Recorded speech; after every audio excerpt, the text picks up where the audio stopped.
Blackwood High was never afraid of being abandoned. It was afraid of being remembered. For 30 years, the school stood silent at the edge of town, swallowing secrets, erasing names, and waiting patiently for the sound of a bell that should never ring again. People said the rumors were lies, that the laughter heard after dark was only the wind, and that the missing students were nothing more than tragic coincidences. They were wrong, because some places don't forget what they've been foredone when fear becomes applause. Something wearing a smile always comes back to take a bow. Blackwood High School stood at the edge of the town like a rotting tooth and wanted, ignored, yet impossible to remove. Its brick walls were stained by decades of rain, and the windows reflected the gray sky with a lifeless glare. On the first day of the new semester, a yellow school bus screeched to a halt in front of the gates, releasing a wave of chatter, laughter, and careless footsteps. None of the students noticed how the wind seemed to die the moment they stepped onto the school grounds. Among them was Evan Carter, a transfer student who had moved to town only a week earlier. He adjusted the strap of his backpack and stared at the building, feeling an unexplainable chill crawl up his spine. It wasn't fair, at least. Not yet. It was the sensation of being watched. "Relax," his new classmate Maya laughed, noticing his hesitation. "It's just an ugly old school. You should have seen my middle school." Evan forced a smile, though his eyes lingered on the main entrance. The doors were wide open, yet darkness pooled inside as if the light refused to enter. Inside the halls, fluorescent lights flickered overhead. The walls were lined with faded photos of graduating classes, some dating back 30 years. Evan paused in front of one photograph. The faces were smiling, frozen in time except one corner of the image had been scratched out, violently torn, as if someone had tried to erase a presence that refused to be forgotten. A loud bell shattered the silence. Students poured into classrooms, unaware of the low, echoing sound that followed the bell, something close to laughter, but warped, broken, and wrong. During lunch break, Evan wandered the corridors, trying to memorize the layout. That was when he met Mr. Holloway, the school janitor. The man was old, hunched, with trembling hands and eyes that darted nervously down the hallway as if expecting something to emerge from the shadows. "You shouldn't wander alone," Mr. Holloway muttered. Evan blinked. "Sorry." The janitor leaned closer, his breath smelling of cigarettes and fear, especially not near the East Wing. "There's an East Wing. Evan Uskit." Mr. Holloway's face drained of color. He straightened abruptly. "Forget I said anything." Before Evan could respond, the man shuffled away, pushing his mop cart faster than his fragile body should allow. Curiosity burned hotter than caution. Later that afternoon, Evan asked Maya about the East Wing. Her expression shifted from boredom to unease. "Oh, that place," she said quietly. "It's been closed forever. They say it's unsafe." "Unsafe how?" She shrugged, forcing a laugh. "Old pipes, weak floors, you know school stuff." But Evan noticed how she avoided eye contact. As the final bell rang, students rushed out of the building. Evan stayed behind to retrieve a book he had forgotten. The halls were nearly empty now, eerily silent except for the hum of the lights. That was when he heard it. A soft sound echoed through the corridor.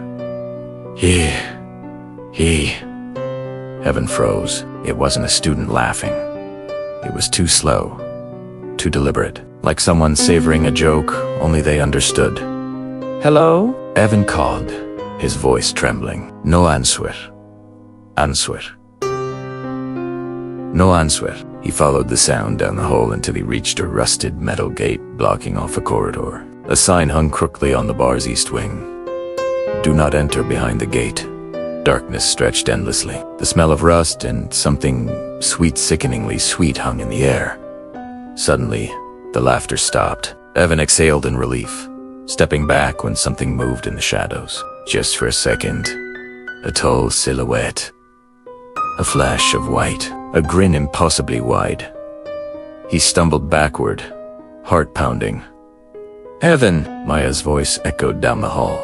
The gate was empty now, silent and harmless, as if nothing had ever been there. "What are you doing here?" she asked, breathless. I thought I heard Evan stopped himself. The words sounded ridiculous. Nothing, just my imagination. That night, as the sun set over Blackwood High, Mr. Holloway locked the doors with shaking hands. He paused, staring at the reflection in the glass. For a brief moment, a clown's face smiled back at him from the darkness behind his own. He dropped the keys and ran. And somewhere deep within the closed wing, something old and patient laughed again. The next morning, Blackwood High buzzed with its usual noise, lockers slamming, students laughing, teachers shouting reminders about homework.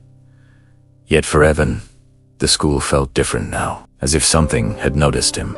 He barely slept the night before. Every time he closed his eyes, he saw it again, the flash of white, the impossible grin lurking behind the gate. He kept telling himself it had been exhaustion, a trick of shadows. Still, when he entered the school that morning, his eyes instinctively drifted toward the east wing hallway. The gate was still there. Rust gnawed at its iron bars like a disease, and yellow caution tape hung loosely, fluttering as though disturbed by an unseen breath. The "Do Not Enter" sign creaked softly, swaying despite the absence of wind. "Still thinking about it?" Maya asked, appearing beside him. Evan flinched. "About what?" She crossed her arms. "The east wing. You stared at it yesterday like it was staring back." He hesitated. "Did you ever try going in?" Maya shook her head quickly. "No one does. That place gives me the creeps. My brother said a kid once tried to sneak in and came out crying, wouldn't talk for weeks." Before Evan could ask more, the bell rung. During history class, Evan struggled to focus. The teacher droned on about local events, but his mind snagged on one phrase written on the board. Blackwood Town Festival, 1994. His pulse quickened. That was 30 years ago. As students packed their bags at the end of class, Evan approached the teacher. "Excuse me, was the festival ever held at the school?" The teacher paused, his smile tightening. "That's not relevant to the curriculum." But class dismissed. The answer was clear enough. Later, Evan found himself in the library. He searched through old yearbooks and newspaper clippings, fingers trembling as he flipped brittle pages. Some issues were missing entirely. Others had sections torn out always the same years, 1994 to 1996. Looking for ghosts? Evan nearly jumped out of his skin. Mr. Holloway stood behind him, eyes sunken and "I just want to understand this place," Evan said. The janitor swallowed hard. "Understanding is dangerous." He leaned closer, voice barely a whisper. That wing wasn't closed because it was unsafe. It was closed because it wouldn't stay quiet. Before Evan could respond, the lights flickered violently. The shelves rattled. Somewhere far away, metal scraped against metal. The laughter returned. He. It echoed through the library vents, crawling into Evan's ears and settling deep in his chest. Students screamed as the lights went out. When the emergency lights flickered on, the laughter was gone. Mr. Holloway was gone too. That afternoon, Evan, Maya, and two other students, Lucas and Jenna, stood before the east wing gate. Lucas had brought bolt cutters, his grin nervous but excited. "This is stupid," Jenna whispered. "We'll get expelled. Or worse," Maya added. Evan stared into the darkness, beyond the bars. "We won't know unless we look." The lock snapped open with a sharp crack. The air inside was colder. Dust coated the floor in thick layers, undisturbed for decades, except for one clear trail of footprints leading inward. "Those are fresh," Lucas murmured. The corridor walls were peeling, paint curling like dead skin. Old posters hung crookily, bright circus colors faded into sickly pastels. A clown smiled from one of them, red paint dripping down like blood. Its eyes had been scratched out. As they moved deeper, the door behind them slammed shut. Jenna screamed. Lucas rushed back, yanking the handle. It wouldn't budge. "That's not possible," he said, panic creeping into his voice. Mirrors lined the walls ahead, cracked and warped. As Evan passed one, he saw something behind his reflection, a tall figure standing where the hallway should have been empty. He spun around, nothing.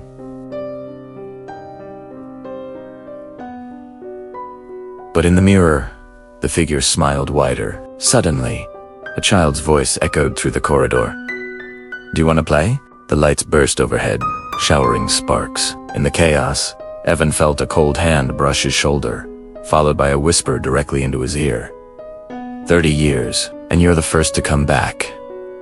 When the light stabilized, Lucas was gone. Only his bolt cutters remained, lying in a pool of dark red, and somewhere in the depths of the closed wing, a clown's laughter rose louder, closer, and hungry. Paper lanterns swayed above the courtyard, their warm glow reflecting off freshly painted walls. Music spilled from cheap speakers, and the smell of popcorn and cotton candy clung to the air. It was supposed to be a celebration, the first Blackwood School Festival, meant to bring the town together after years of hardship. No one noticed the man behind the makeup watching from the edge of the crowd. His name was Arthur Bell, though no one called him that anymore. To the children, he was simply Mr. Smiles the clown hired at the last minute. When another performer canceled, his costume was too big. His gloves yellowed with age. But the children didn't care. They laughed as he twisted balloons into animals and bowed dramatically. Adults laughed too, though uneasily. Arthur felt their eyes on him, not with joy, but with judgment. He heard the whispers. He's creepy. Why does he smile like that? Was this really the best the school could afford? The paint on his face felt tight, like a mask glued to his skin. Backstage, in a storage room near the East Wing, Arthur stared into a cracked mirror. Without the painted smile, his mouth trembled. His eyes were hollow, bruised by years of rejection. This job mattered. It had to. "You're on again," a teacher snapped, barely looking at him. "Try not to scare the kids this time." Arthur nodded obediently.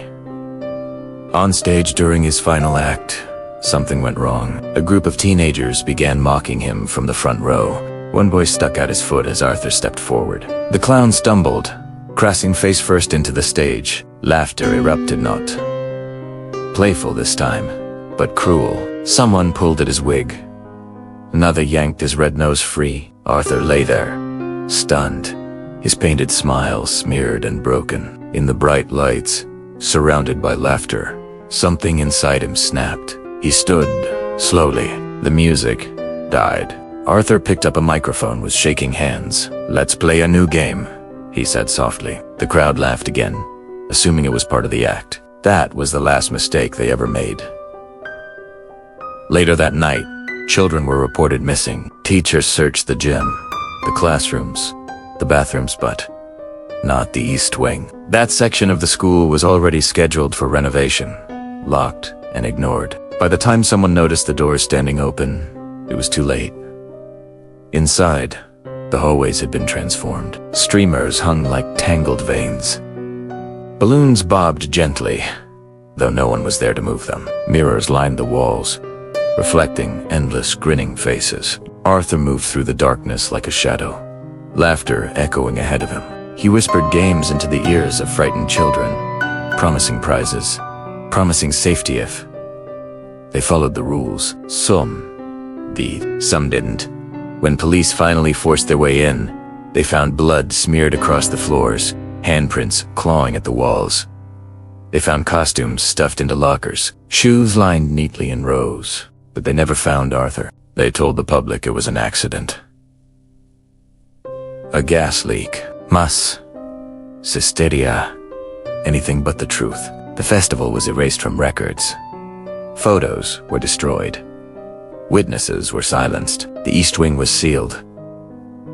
But Arthur didn't leave. Something bound him, that humiliation, rage, the joy of fear. His body was never found because it was no longer necessary. His laughter seeped into the walls, the pipes, the wires. The school learned his games. The mirrors remembered his face. Every decade, when the school forgot enough, he returned. Back in the present, Evan jolted awake. He lay on the cold floor of the East Wing corridor, gasping for breath. Maya was shaking him, tears streaking down her face. Jenna stood nearby, pale and silent. "What happened?" Evan whispered. "You collapsed," Maya said. "You were screaming." Evan sat up slowly. His head throbbed, and his ears rang with phantom laughter. "I saw him," Evan said. "I saw what he did 30 years ago." Jenna swallowed hard. "Lucas, is he?" A distant laugh answered her question. Somewhere deeper in the wing, a mirror cracked, and in its reflection, a clown adjusted his smile, preparing for the next game. By morning, Blackwood High pretended nothing was wrong. Announcements crackled cheerfully over the intercom. Teachers marked attendance. Students complained about homework and weekend plans. The disappearance of Lucas was dismissed as a family emergency. A phrase repeated so often it began to sound rehearsed. Evan knew better. He sat in class, staring at the clock, every tick echoing like a countdown. The memories from the East Wing clung to Martha Bell's broken smile. The mirrors, the games whispered in the dark. His skin still felt cold where the clown's hand had brushed him. Across the room, Maya kept glancing toward the door. Jenna hadn't come to school at all. When the bell rang, Evan flinched. The sound didn't stop. It stretched, warping into a shrill metallic screech that vibrated through the walls. Students covered their ears as the noise dissolved into something else. Laughter. Low. Rhythmic. Crawling the classroom lights flickered. For a moment, Evan thought he saw a red shape reflected in the window behind the teacher, a flash of color. A white face hovering just out of focus. Then everything returned to normal. Power surge, the teacher muttered, though her hands trembled. Whispers spread through the hallways by lunchtime. Lockers slamming on their own. Bathroom mirrors fogging up with fingerprints appearing from nowhere. A freshman swore he heard someone giggling inside his backpack. Evan avoided mirrors now. Every reflective surface felt like a doorway. In the cafeteria, he sat with Maya in tense silence until Mr. Holloway appeared, pushing his mop cart between tables. His face looked worse than ever gray, hollow, as though something had been draining him from the inside. It started again, the janitor whispered as he passed Evan. You opened the door. Evan stood abruptly. Lucas can he still be alive? Mr. Holloway stopped. For a long moment, he said nothing. Then, slowly, he shook his head. The ones who hear the laughter first, he said, are the ones he chooses to play with. Before Evan could ask what that meant, a scream tore through the cafeteria. Everyone turned. A girl stood frozen near the trash cans, pointing at the floor. Red footprints sweat and unmistakably appeared one by one, as if an invisible body were walking past her. The prints led toward the exit. Then they vanished. Panic erupted. Teachers shouted for calm. The principal ordered an early dismissal. But Blackwood High wasn't done yet. As students poured into the hallways, the intercom crackled again, static Aista, followed by a distorted voice high-pitched, playful, and wrong. Let's play, it sang. The lights went out. Emergency lights bathed the halls in red. Doors slammed shut automatically, locking with heavy clicks. Screams echoed as students pounded on classroom doors that refused to open. Evan grabbed Maya's hand. Stay with me. Don't listen to him. Laughter bounced off the walls. Closer now, overlapping itself. It came from everywhere and nowhere. In the red glow, shadows stretched unnaturally long. One shadow wore a pointed hat. Another bowed theatrically. Rule number 1. The voice whispered from the vents. No running. A student bolted down the hall anyway. Evan heard the scream cut off abruptly, followed by the wet crunch of something breaking. Maya sobbed. This isn't real. This isn't real. A classroom door burst open ahead of them. Jenna stumbled out, her face streaked with tears and blood knot. All of it hers. He took him, she gasped, right through the mirror. Behind her, the glass rippled like water. A gloved hand pressed against it from the other side. Evan pulled him away just as the mirror shattered, shards exploding outward. In the wreckage stood the clown. Arthur Bell was taller than Evan remembered. His body stretched unnaturally thin. His porcelain mask was cracked, the smile frozen too wide. Red stains soaked into his gloves, dripping onto the floor. 30 years, Arthur crooned, and new friends still break the rules. He tilted his head, eyes locking onto Evan. You remember, the clown said softly. That makes you special. Arthur stepped forward and vanished, dissolving into smoke and laughter. The lights flickered back on. Teachers and security flooded the halls. Doors unlocked. Order was restored with terrifying speed. By the end of the day, 2 more students were missing. That night, Evan found something carved into his bedroom mirror, written from the inside of the glass. Rule number 2. Smile when you're afraid. From somewhere far away, laughter answered, and the games had truly begun. Police cars lined the front gates, their lights washing the brick walls in silent flashes of red and blue. Parents crowded the sidewalks, shouting names, demanding answers. News vans arrived by noon, reporters whispering into cameras, as if raising their voices might wake something sleeping beneath the school. 3 students were missing. Lucas's locker remained sealed with yellow tape. His name echoed through the halls in murmurs and half-finished sentences. Teachers avoided saying it aloud, as though speaking his name might invite something else to listen. Evan sat in the counselor's office, hands clenched in his lap. Maya sat beside him, staring at the floor. Across from them, a police officer spoke gently, but his eyes betrayed disbelief. "You're saying you heard a voice over the intercom," he said, "and saw a clown?" "Yes," Evan replied, "and he made rules." The officer scribbled something down. "Trauma can cause hallucinations." Evan leaned forward. "Then how do you explain the blood, the footprints, the locked doors?" The officer hesitated. The counselor cleared her throat. "We believe the students may have run away together. Panic can be contagious." Maya laughed. "So Denny a sharp, broken sound. He took them. He played with them." The room fell silent. They were dismissed an hour later with instructions to go home and rest. But rest was impossible. That afternoon, Evan returned to school under the pretense of collecting assignments. The building was half empty now, its corridors echoing unnaturally. Security guards stood watch, but they avoided reflective surfaces, just like he did. He found Mr. Holloway in the janitor's closet, hands shaking as he scrubbed an already clean sink. "You knew this would happen," Evan said. The old man didn't look up. The first disappearance always makes him stronger. "First," Evan's voice dropped. Lucas wasn't the first. Mr. Holloway finally met his gaze. Not this time. He reached into his jacket and pulled out a folded piece of paper yellowed, brittle. A detention slip dated 30 years ago. "Student Michael Turner Reason. Stayed after school. They found his shoes by the east wing," Mr. Holloway whispered. "Nothing else." Evan's chest tightened. "So Lucas stayed late," Mr. Holloway finished. "Detention, just like Michael." That evening, rain hammered against the windows as Evan sat at his desk, staring at the words carved into his mirror. "Smile when you're afraid." He didn't realize he was smiling until his jaw began to ache. At exactly 9:13 p.m., his phone buzzed. A message from an unknown number. "Detention has been extended." The lights in his room flickered. Evan's reflection moved half a second slower than he did. "Not tonight," Evan whispered. The reflection smiled wider.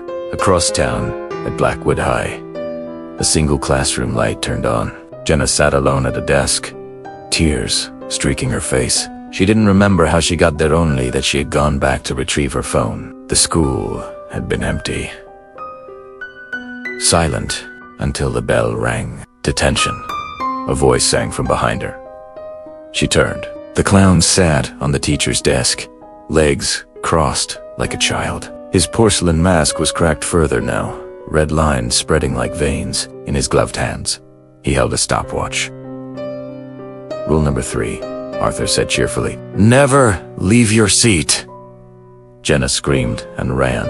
The hallway stretched impossibly long, lockers bending inward like crooked teeth. Mirrors appeared where doors should have been, reflecting her terror back at her from every angle. Sid tripped. Hands cold, gloved grabbed her ankles, dragging her backward. "No," she begged. "Please."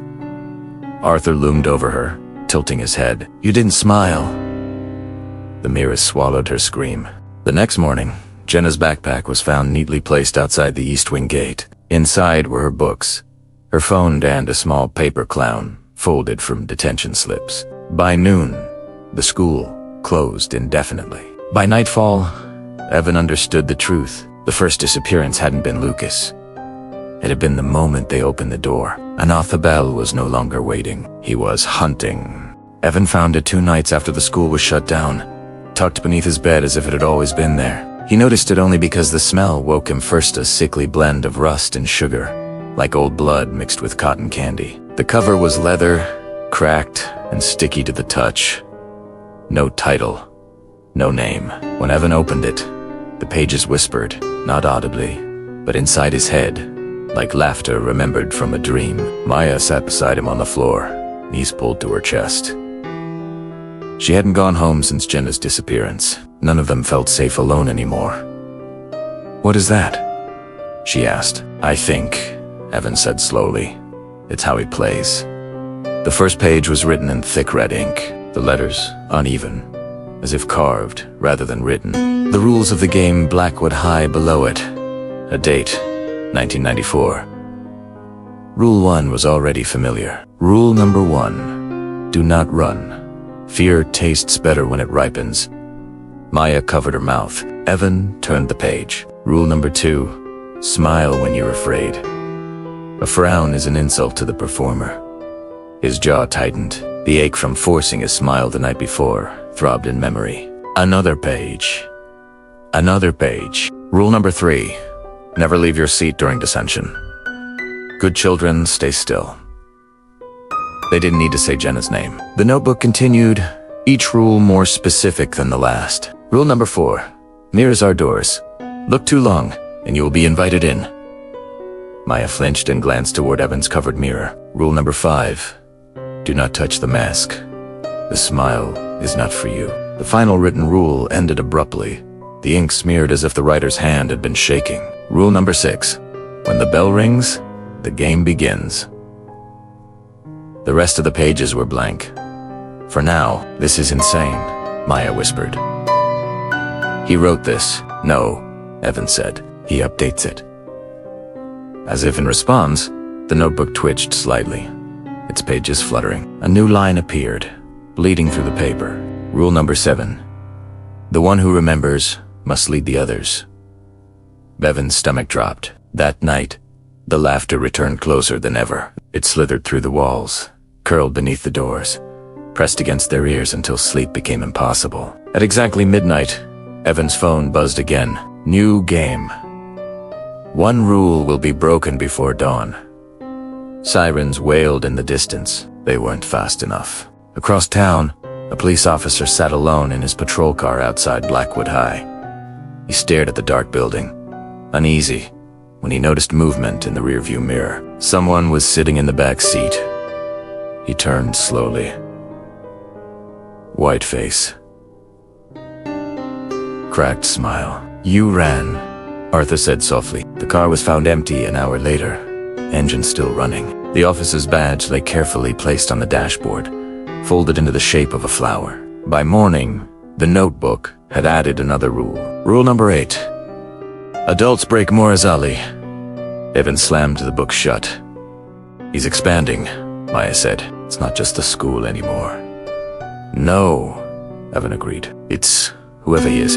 They sought out Mr. Holloway before dawn, finding him in the boiler room beneath the abandoned wing. The old man looked smaller somehow, as though pieces of him had been scraped away. You can't beat him by hiding, Holloway rasped when Evan showed him the notebook. That's how he wins. Then how do we stop him? Maya demanded. The janitor stared at the east wing door, eyes glossy. You learn the rules well enough to break them. The lights flickered. A bell rang soft, distant, unmistakable. Arthur's voice drifted through the pipes, playful and pleased. Good students follow the rules, he crooned. Great ones learn when to bend. In Evan's reflection on the boiler tank, the clown stood behind him, placing a gloved finger over his own smiling lips. The notebook's pages flipped wildly. A final sentence burned itself into the paper. Rule number 9. The game ends where it began. Evan understood then, to stop Arthur Bell, they would have to return to the East Wing. And this time the clown would not be waiting patiently. He would be ready. The gate that once barred the corridor now lay twisted on the floor, metal bent outward as if something had crawled through it. The air beyond was thick and damp, humming faintly, like a breath held for far too long. Evan felt the notebook under his arm grow warm, almost alive. "This is where it started," Maya whispered. "And where it ends?" Mr. Holloway replied. They stepped inside. The hallway was longer than Evan remembered. The walls pulsed gently, paint peeling and reforming as if the building itself were breathing. Mirrors lined both sides, now dozens of team each reflecting not what stood before them, but moments from the past. Children running, teachers screaming, a clown bowing to an applauding crowd. Arthur's laughter echoed from everywhere at once. "Welcome back," he sang. "I was wondering when you'd remember your lines." The light snapped on. Arthur Bell stood at the center of the corridor, no longer flickering or huffed. He was solid now. Tall, thin. His cracked porcelain mask gleamed under the lights. A smile carved too deep to ever fade.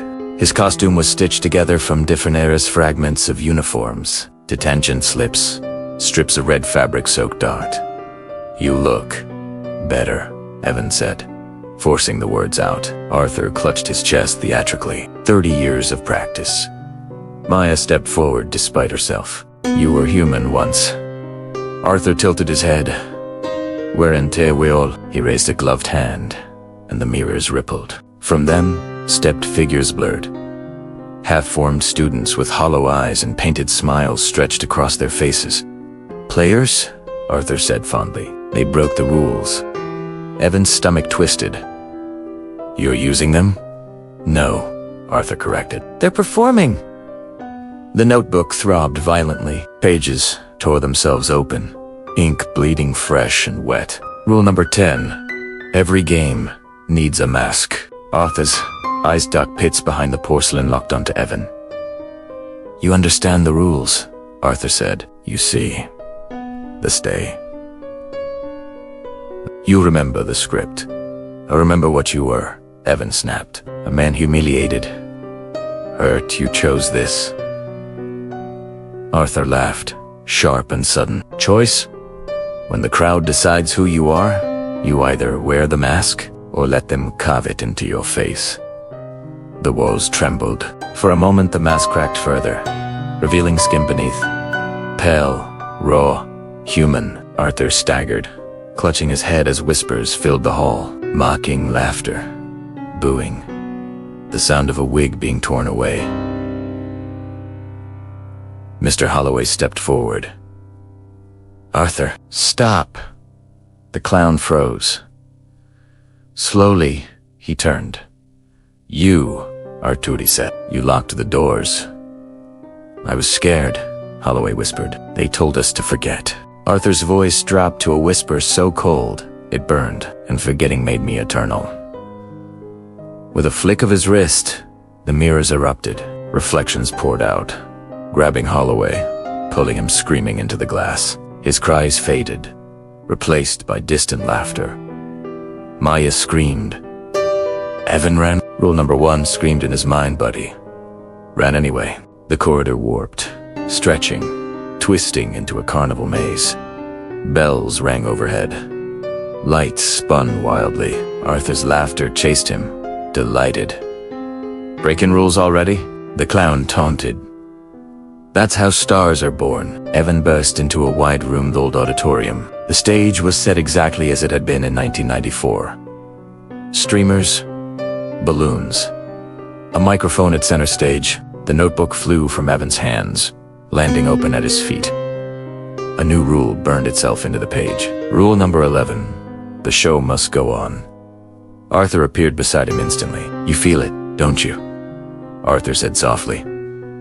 The pull, the spotlight. Evan's reflection in the stage mirror wore clown makeup. "No," Evan gasped. "That's not me."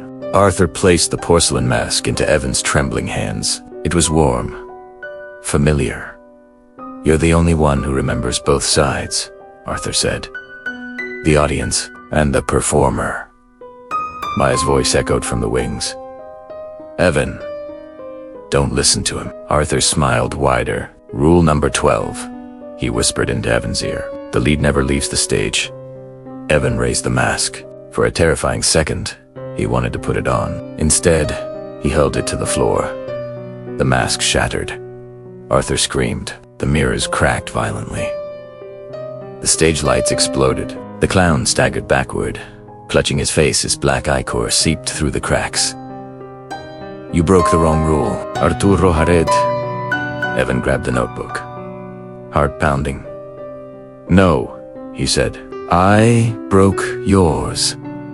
Arthur's laughter twisted into rage. The building shook as the east wing began to collapse inward. Screaming metal and shattering glass echoing through the halls. "From the ruins," Arthur's voice rose furious, unhinged, amused. "The game isn't over," he promised. "It's just changed acts." And somewhere deep within the school, a new bell began to ring. After the collapse of the east wing, the school was cordoned off completely. Yellow tape fluttered uselessly in the wind, and official statements blamed structural decay and vandalism. No one mentioned mirrors swallowing people. No one mentioned laughter. But Evan could still hear it. It followed him in his sleep, in the hiss of running water, in the rhythmic thump of his own heartbeat. And now, as he and Maya crept through the darkened gymnasium, it echoed faintly beneath their feet. "This is insane," Maya whispered. "The school is condemned." "So was the East Wing," Evan replied, "and it was still alive."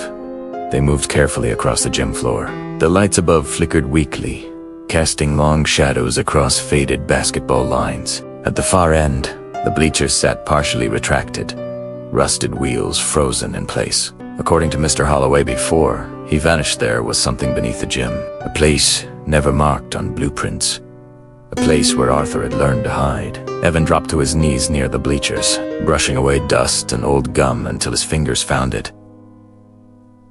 A metal ring embedded in the floor. "Help me," he said. Together, they pulled. The trapdoor groaned open, releasing a wave of air so cold it stole Evan's breath. The smell hit them next mold, rust, and something unmistakably human. Bones. They descended a narrow ladder into darkness. Evan's flashlight cut through the black, revealing a concrete tunnel reinforced with decaying wooden beams. The walls were carved with symbols, smiling faces, tally marks, names scratched out until only grooves remained. "This wasn't just a hiding place," Maya murmured. "It's a grave." They followed the tunnel deeper until it opened into a wide underground chamber. The beam of the flashlight swept over piles of clothing, school uniforms, jackets, sneakers stacked with disturbing care. Mirrors leaned against the walls, their surfaces clouded and cracked. In the center of the room stood a chair bolted to the floor. Straps dangled from its arms. "This is where he kept them," Evan said, his voice hollow. Before the mirrors, a sound echoed from the far end of the chamber. Drip, drip, drip. Turned the corner and found the source. A shallow pit filled with dark liquid, blood, old and new, layered into something thick and almost alive. Maya gagged. On the wall above the pit was a mural painted in bright, childish colors. It depicted a carnival, a smiling clown, children holding balloons. One child stood apart. He wasn't smiling. His face had been scratched out. "That's Arthur," Maya said softly. "Before." Evan stepped closer. Beneath the mural, words were etched deeply into the concrete. "Remember me." The ground trembled. The laughter returned, echoing through the tunnels. "Closer than it should have been. You found my dressing room," Arthur's voice crooned from the darkness. The flashlight flickered, then died. Emergency lights flickered on, bathing the chamber in red. Arthur emerged slowly from the tunnel opposite them, his form unstable, flickering between human and monstrous. Cracked spider webbed across his face, where the mask had shattered, revealing glimpses of raw skin beneath. "You shouldn't have come backstage," he said. Evan raised the notebook. "This is where you trapped him." Arthur smiled sadly. "This is where." They listened. He gestured, and the mirrors around the room shimmered. Faces pressed against the glass from the other side. Lucas. "Jannah!" Mr. Holloway's wide, mouths open in silent screams. Maya sobbed. "You said they were performing." "They are," Arthur replied. "Fear is applause." The notebook burned in Evan's hands. Pages flipped violently. A new rule carved itself into the paper. each letter etched with pain. Rule number 12. The dead never leave the stage. Evan's vision blurred. You can't keep doing this. Arthur stepped closer, his voice dropping. I don't. They do. Every time they forget me. The chamber began to collapse. Dust rained from the ceiling as the mirrors cracked one by one, releasing screams that shook the walls. Maya grabbed Evan's arm. We have to go. They ran as the tunnel shook violently. Behind them, Arthur's laughter echoed distorted, furious, afraid. As they climbed the ladder back into the gym, the trapdoor slammed shut beneath them on its own. The gym fell silent. For a moment, Evan thought it was over. Then the scoreboard lights flickered on. A single message glowed in red. Final act preparation to bell rang, and deep beneath the gym floor, something old and patient smiled in the dark. The windows were boarded from the inside. Wind chimes made of broken spoons and keys hung from the porch, clattering softly even when there was no wind. Evan felt the familiar pressure in his ears, the sensation that meant Arthur was listening. This is her, Maya whispered. Mrs. Calder. Elaine Calder had once been a literature teacher at Blackwood High. Her name appeared briefly in old yearbooks, always at the edge of group photos, eyes never quite focused on the camera. Evan knocked. It took a long time before the door creaked open. A thin woman peered out, her gray hair tangled, her eyes sharp and frightened despite her age. You shouldn't be here, she said immediately. He doesn't like visitors. Evan swallowed. You survived the festival. Her eyes widened. Without another word, she pulled them inside and slammed the door shut, sliding 3 locks into place. The house smelled of dust and candle wax. Every mirror was covered with cloth. Symbols, circles broken by jagged lines were carved into the walls. You saw him, Mrs. Calder said quietly. That means he's already chosen you. Maya's voice trembled. Chosen us for what? Elaine laughed bitterly. To remember. They sat at a small kitchen table as rain began to fall outside. Elaine poured tea with shaking hands, spilling more than she served. I was there in 1994, she began. I was supposed to supervise the performers. Arthur Bell was nervous, terrified. Really, he kept asking if the children were laughing at him or with him. She stared into her cup. No one answered him kindly. Elaine described the fall on stage. The laughter, the humiliation that tore something open inside Arthur that night. When the children went missing, I followed the sound, she whispered. I heard crying behind the walls. I tried to tell the others. Her hands clenched. The principal told me to stop asking questions. He said the school's reputation mattered more than the truth Evan felt seek. So they covered it up? Yes, Elaine said. They sealed the East Wing and told the town it was an accident. And when Arthur's body was never found, her voice cracked. They decided he didn't matter anymore. Maya leaned forward. But you escaped. Elaine nodded slowly. I broke his rule. Evan's breath caught. Which one? I ran, Elaine said. He told us not to. I ran anyway. Her eyes flicked to Evan. It cost me everything, but it saved my life. The lights flickered. Elaine stood abruptly. He's close. A low laugh rolled through the house, vibrating the walls. He. You remember me so well. Arthur's voice purred from everywhere at once. It hurts. Elaine grabbed Evan's hands. Listen to me. Arthur feeds on memory and shame. The school forgot him, so he made himself unforgettable. Maya whispered, how do we stop him? Elaine's gaze hardened. You don't destroy him, you expose him. The laughter paused. Elaine continued quickly. The pact to cover up it anchored him. As long as a lie remains, he stays. A mirror cloth fluttered.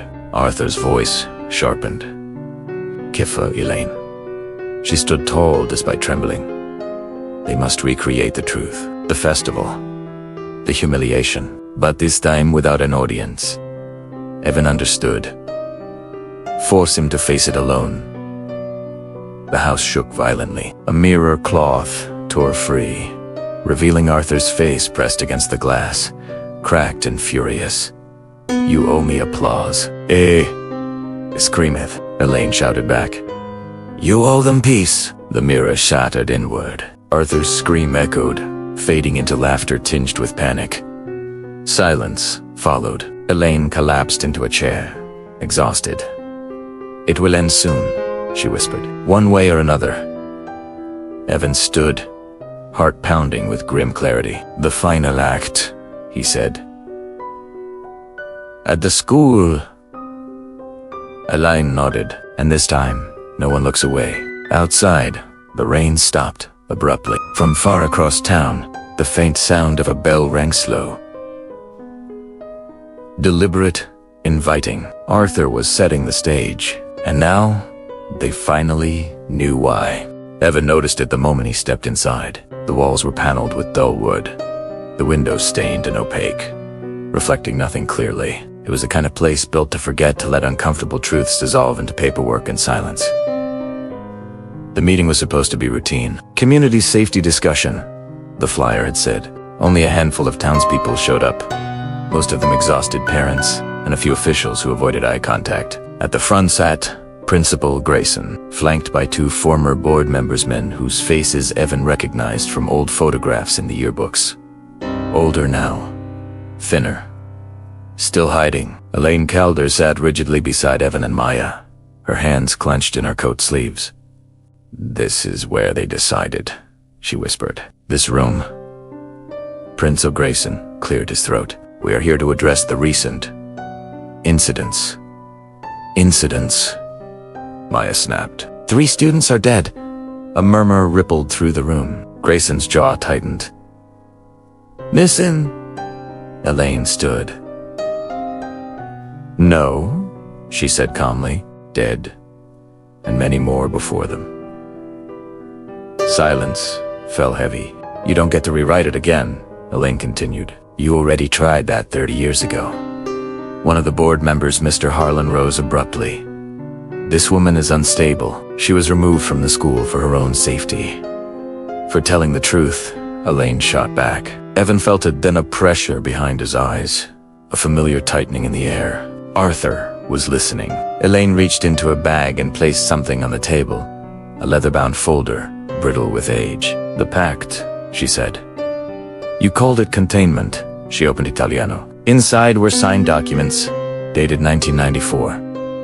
Statements agreeing to seal the East Wing, destroy festival records, falsify reports. At the bottom of the final page was a clause written in different ink. In exchange for silence, the disturbances will cease. Maya whispered, You made a deal with him. Grayson's face drained of color. We did what we had to do. To save the school, Harlan said weakly. Elaine laughed a hollow sound. You fed him. Every lie, every erased Nemu, taught him how to stay. The lights flickered. A soft bell chimed somewhere overhead. Arthur's voice slithered through the vents, amused and pleased. They kept their promise, he said. So did I. The temperature dropped. Papers rustled, though no one touched them. Grayson stood, shaking. We ended it. The disappearances stopped. For 10 years, Elaine said. Then one student, every decade. Just enough to remind you? Arthur chuckled. Intermissions. Evan stood now, heart hammering. You didn't stop him. You scheduled him. The windows rattled violently. Arthur's laughter grew sharper. They understood the rules. No exposure, no truth, no audience. Elaine pointed at Grayson. And now, Grayson swallowed. If the truth comes out, the pact breaks, Evan said. Arthur's laughter stopped. For the first time, fear crept into his voice. Careful. Elaine's eyes burned with resolve. You built him with silence. We end him with memory. The room shook. A framed photograph fell from the wall, glass shattering. Into shards Evan glimpsed Arthur's reflection, masked now. Just a man screaming beneath layers of paint that wouldn't come off. You promised, Arthur. Rojaret. Grayson collapsed into his chair. What do you want? Elaine answered softly. Confession. Public. Complete. Arthur screamed. The lights exploded, plunging the hall into darkness. Emergency lights snapped on, bathing everything in red. For a moment, Arthur stood fully visible at the center of the room towel. Broken, unmasked. Just a man wrapped in decades of rage and humiliation. You don't get to end the show, he hissed at Evan. You're a part of it now. Evan didn't look away. No, he said. We're ending the lie. Arthur lunged but vanished as the emergency lights flickered. Silence returned, thick and trembling. Grayson sobbed openly now. If we tell them, he'll come. Elaine nodded. Yes. Maya stood beside Evan. Good. Outside, sirens swelled not for rescue, but for gathering. News vans were already arriving. The truth was moving faster than Arthur could silence it. But Evan knew something else. Arthur would not disappear quietly. Across town, the abandoned school lights flickered back on. One by one, balloons drifted through shattered windows. A stage rebuilt itself in the auditorium. The bell rang long, slow, triumphant. Arthur had lost the pact. So he was preparing the finale, and this time the entire town was invited. The town watched from a distance, as lights flared to life. Inside the condemned building, too bright, too colorful, neon hues bled through shattered windows. Music drifted across the empty parking lot, warped and tinny, like a carnival tune played on a dying speaker. No one had authorized the power. No one dared shut it off. Evan, Maya, and Elaine stood behind the police barricades as officers argued into radios that spat only static. The air vibrated with anticipation, thick and electric. Evan felt a tug at his chest, the same pull he'd felt on the stage in. Invisible spotlight hunting for him. Arthur was calling. The front doors of the school creaked open on their own. From inside, balloons floated out, bobbing gently, before popping one by one in soft, wet snaps. Confetti valedictorian slips shredded into colorful snow. A hand-painted banner unfurled above the entrance. Welcome back. A laugh rippled through the crowd. Not from any one person through them. Rule number 6. Arthur's voice boomed cheerfully from the building. When the bell rings, the game begins. The bell rang. The barricades snapped shut like jaws, metal bars slamming down to seal the exits. Panic erupted as townspeople realized they were trapped within sight of the school. Phones died. Car engines stalled. The world shrank to the glow of carnival lights and the building at its center. Inside, the school twisted. Hallways bent into spirals. Lockers stretched tall and narrow like funhouse mirrors. Doors multiplied, each painted a different color, each labeled with a smiling face. The floor bounced slightly underfoot, rubbery, alive. Evan stepped forward despite Maya's grip on his arm. He wants me inside. Elaine nodded grimly. He wants his lead. A line of mirrors formed a path from the entrance to the auditorium, reflecting Evan at different ages. Confused child, terrified student, grinning clown. Each reflection bowed as he passed. Rule number 11. Arthur whispered from the walls. The show must go on. They reached the auditorium. It was no longer ruined. The seats gleamed, restored and filled with shadows shaped like people. The stage curtains rose and fell with each breath Evan took. Spotlights snapped on, blinding. Arthur stood center stage, fully transformed. His costume was immaculate, now bright reds and whites, polished shoes, gloves clean as bone. The cracks in his mask had been repaired with gold, spider webbing across his face like a trophy. Ladies and gentlemen, Arthur announced, bowing deeply, thank you for remembering me. The shadow audience applauded. The sound was deafening. Evan stepped onto the stage. The spotlight locked onto him instantly, heat pressing down on his skin. You wanted the truth, Arthur said, circling him, so I brought it back. The laughter, the lights. You're forcing them, Evan said. This isn't applause. Arthur leaned close.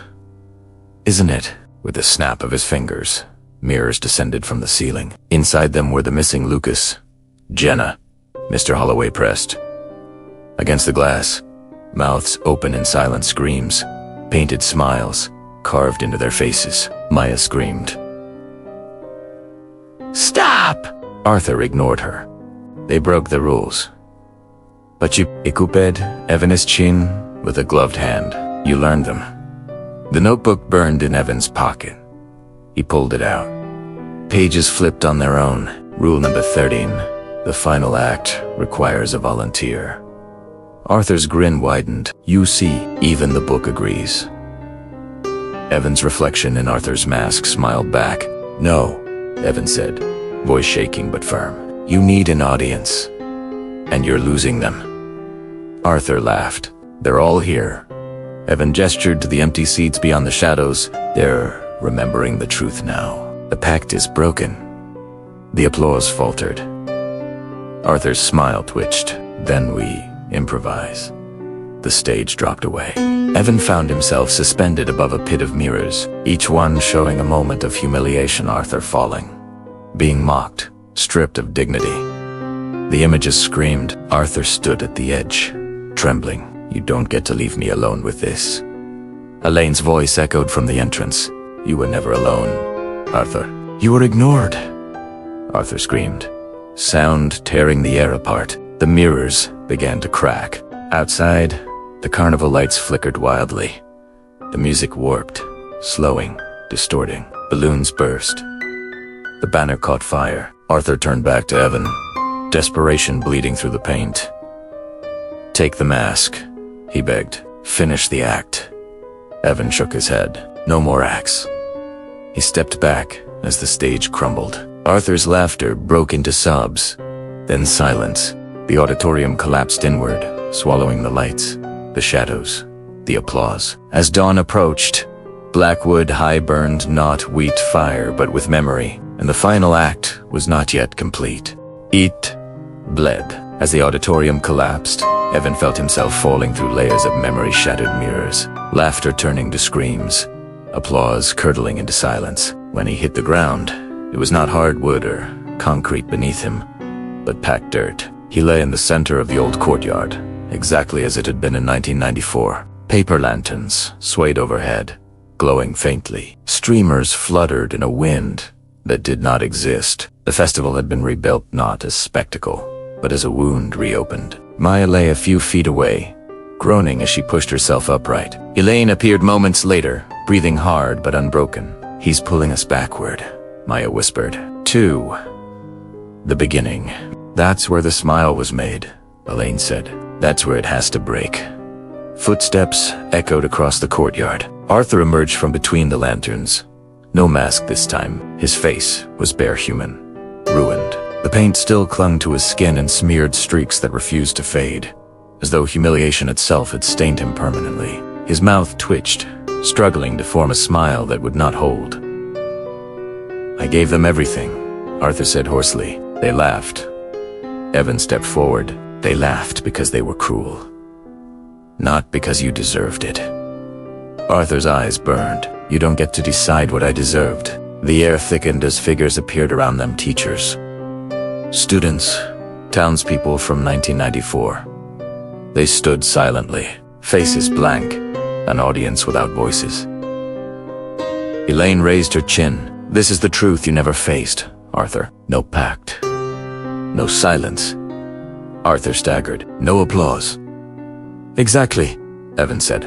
The notebook tore itself from Evan's hands, hovering between them. Its pages flipped furiously until they stopped on a blank sheet. Arthur's voice trembled. "What rule is this?" Evan felt the words before they appeared. "Final rule. The smile breaks when the truth is spoken without fear." Arthur screamed. The crowd around them shifted, faces twisting from laughter into shame. Whispers rose, mocking, apologetic, confused. Arthur clutched his head. "Stop looking at me like that." Evan didn't look away. "You were hurt," Evan said, voice steady, "but you chose to turn that hurt into games, into cages, into masks." The paint on Arthur's face began to crack, flaking away like dried blood. Maya stepped forward, tears in her eyes. "They forgot you. That was wrong. But what you did what? You're still doing it. Doesn't make it right. Arthur fell to his knees. The lanterns flickered violently. The crowd began to dissolve, their forms collapsing into dust. Elaine spoke last. Arthur Bell, you are seen. You are remembered, and you are no longer allowed to hide. Arthur looked up, his face finally free of paint. For the first time, he looked small. I just wanted them to stop laughing, he whispered. Evan knelt in front of him. Then stop performing. Arthur's smile shattered. A sound like breaking glass echoed through the courtyard as something invisible cracked apart. The lanterns burst, light raining down like falling stars. The notebook ignited in white flame, pages curling inward until nothing remained but ash. Arthur screamed out in rage, but in grief, his body began to fade, unraveling into threads of light and shadow. Asabani said, his voice softened. No more games, he murmured. The courtyard collapsed. Evan awoke, lying on cold concrete. Morning light filtered through broken windows. The smell of smoke and dust filled his lungs. Blackwood High stood in ruins. Maya stirred beside him. Elaine sat nearby, eyes closed, breathing steadily. For the first time in weeks, there was no laughter, no bell. Just silence. As emergency crews approached, Evan glanced toward a cracked wall where the east wing had once stood. There, faint but unmistakable, was the outline of a smile etched into the brick-thin, broken, incomplete. Elaine followed his gaze. Trauma doesn't vanish, she said quietly. It leaves scars. Evan nodded. The games were over, but memory remained. Where the school once loomed, there was now an empty field, bordered by a rusted fence and a weathered sign that read, "Site closed, future development pending." Wild grass pushed through cracks in the pavement. Wind carried the scent of rain and old ashes. From a distance, it looked peaceful. Evan stood at the fence with his hands in his pockets, watching the field sway. The town had changed, or at least, it pretended to. Memorials appeared on street corners, candles, flowers, photos laminated against the weather. Names were finally spoken aloud. Reports were released. Confessions recorded. The truth had surfaced. Arthur Bell was no longer a rumor. He was a chapter in the town's history books now. A tragedy, a failure, a warning. But Evan knew better than to believe history alone could contain what had happened. Maya joined him, her footsteps soft against the gravel. She didn't ask him why he came here every week. She didn't need to. They're building houses here, she said. Eventually. Evan nodded. They always do. Elaine Calder had testified before the town council and then disappeared from public life once more. Some said she moved away. Others claimed she still lived nearby, guarding old truths like fragile glass. Mr. Holloway's name was carved in a stone now. So were Lucas's. Jen, as the wind shifted. For a brief moment, Evan thought he heard it, a distant echo. Barely there. He closed his eyes. Nothing. Just memory, playing tricks. Do you ever think about the rules? Maya asked. All the time, Evan admitted. Mostly the ones that weren't written. Maya smiled sadly, like not looking away. They stood in silence until the sun began to dip low, painting the sky in soft oranges and reds. As the light faded, Evan noticed something he hadn't seen before near the fence line. A small mural. It hadn't been there last week. Painted onto a slab of leftover concrete was a simple image of a clown's face. Not grotesque, not smiling wide, just unfinished. The mouth curved slightly upward, then stopped, as if the painter couldn't decide how it should end. Beneath it, someone had written a single word. Remember, Evan's chest tightened. It's just graffiti, Maya said, though her voice lacked conviction. Evan stepped closer. The paint was fresh. Too fresh. He touched the wall. For an instant, his reflection shimmered on the surface, not his own face, but a pale mask with hairless cracks running through it. A bell rang. Sharp. Clear. Evan spun around. There was no school. No tower. No bell. The sound faded.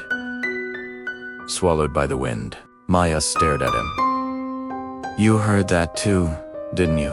Evan nodded slowly. Far away, in a newly opened elementary school across town, the final bell of the day rang. Children poured out laughing, backpacks bouncing, unaware of the town's past watching them from beneath the soil. One child lingered behind. He stared at a mirror in the hallway, a mirror that hadn't been there yesterday. Something smiled back.